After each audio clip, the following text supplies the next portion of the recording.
ADGP MR Ajith കുമാറിനെതിരായ അനധികൃത സ്വത്ത് സമ്പാദന case Thiruvananthapuram vigilance പ്രത്യേക കോടതി ഇന്ന് പരിഗണിക്കും. അന്വേഷണ സംഘം ഹാജരാക്കിയ ഒറിജിനൽ അന്വേഷണ റിപ്പോർട്ട് കോടതി ഇന്ന് പരിഗണിക്കും.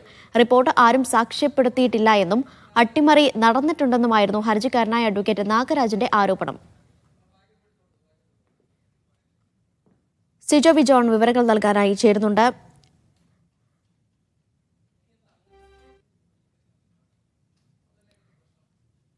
ADGPക്കെതിരായ അനധികൃത സ്വത്ത് സമ്പാദന കേസാണ് കോടതി ഇന്ന് പരിഗണിക്കുന്നത്. കേസ് തിരുവനന്തപുരം വിജിലൻസ് പ്രത്യേക കോടതിയിലാണ് ഉള്ളത്. ഇതിൽ ഹർജിക്കാരൻ ഉന്നയിപ്പിക്കുന്ന ആരോപണം എന്ന് പറയുന്നത് അന്വേഷണ സംഘം ഹാജരാക്കിയ ഒറിജിനൽ അന്വേഷണ റിപ്പോർട്ട് ആയിരുന്നില്ല നേരത്തേത്. ഒപ്പം തന്നെ ഇതിൽ അട്ടിമറി നടന്നിട്ടുണ്ട് എന്നായിരുന്നു ഹർജിക്കാരനായ അഡ്വക്കേറ്റ് നാഗരാജ് ആരോപിച്ചിരിക്കുന്നത്. ഈ കേസ് ഇന്ന് കോടതി പരിഗണിക്കുകയാണ്. സിജോ വിജോൺ വിവരങ്ങൾ നൽകും. സിജോ, കേസ് എപ്പോഴാണ് കോടതി പരിഗണിക്കുന്നത്? ഒരു ക്ലീൻ ചിറ്റ് നൽകാനുള്ള സാധ്യതയാണോ? 11 മണിക്കാണ് ഈ കേസ് കോടതി പരിഗണിക്കുക. നിലവിൽ ക്ലീൻ ചിറ്റ് നൽകിക്കൊണ്ടുള്ള റിപ്പോർട്ടാണ് വിജിലൻസ് സമർപ്പിച്ചിരിക്കുന്നത്.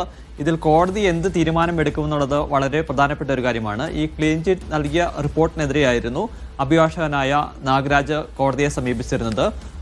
ഈ റിപ്പോർട്ട് അതിൻ്റെ ഒറിജിനൽ സമർപ്പിക്കണം, ഹാജരാക്കാൻ ആവശ്യപ്പെടണമെന്നായിരുന്നു അദ്ദേഹം പ്രധാനമായും ആവശ്യപ്പെട്ടിരുന്നത്. അതിൽ ഇദ്ദേഹത്തിൻ്റെ കീഴിൽ തന്നെയുള്ള ഒരു ഉദ്യോഗസ്ഥനാണ്, അല്ലെങ്കിൽ ഒരു താഴ്ന്നൊരു ഉദ്യോഗസ്ഥനാണ് റിപ്പോർട്ട് സമർപ്പിച്ചിരിക്കുന്നത്.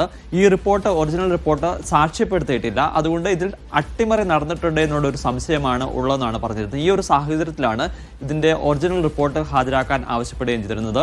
കഴിഞ്ഞ ദിവസം ഇത് ഹാജരാക്കി. എന്തായാലും ഇത് വിശദമായി തന്നെ പരിശോധിക്കാൻ വേണ്ടിയിട്ടാണ് തീരുമാനം. ഇതോടൊപ്പം തന്നെ കേസ് ഡയറിയും സാക്ഷിമൊഴികളും ഉൾപ്പെടെ കോടതി വിശദമായി പരിശോധിക്കുകയും ചെയ്യുന്നുണ്ട്. എന്തായാലും ഈ വിജിലൻസ് നൽകിയിരിക്കുന്ന റിപ്പോർട്ടിൽ കോടതി എന്ത് തീരുമാനമെടുക്കും എന്നുള്ളതാണ് ഏറ്റവും പ്രധാനപ്പെട്ട കാര്യം.